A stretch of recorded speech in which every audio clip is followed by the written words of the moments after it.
A veces siempre tropiezo en la misma puta piedra. A veces me siento profundamente triste, pero sé que he de tener paciencia, porque ya he salido muchas veces del mismo agujero.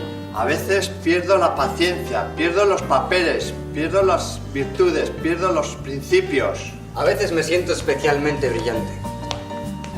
Y siento que todos los demás están empanados. Que no pueden seguirme.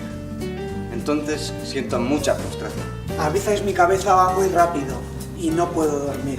A veces todo me parece mediocre y asqueroso. A veces me siento incomprendida, sola, triste y tengo ganas de llorar mucho. A veces quisiera querer ser otra persona. A veces quisiera morirme. Pienso que eso lo solucionaría todo. Y a la vez quisiera que la gente comprendiera que ese es mi estado natural. Y que no es verdad que quiera morirme. A veces me tocan frases con muchas S. Y yo soy andaluz. A veces compro muchas cosas, sin parar. A veces pienso que lo puedo todo y que no me va a parar nadie.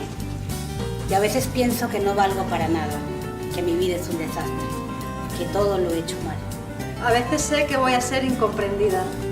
A veces sé que me van a rechazar. A veces pienso acerca de lo que me pasará después. A veces quiero a todo el mundo y a veces odio a todo el mundo. Muchas veces, pero muchas, pienso que nadie me quiere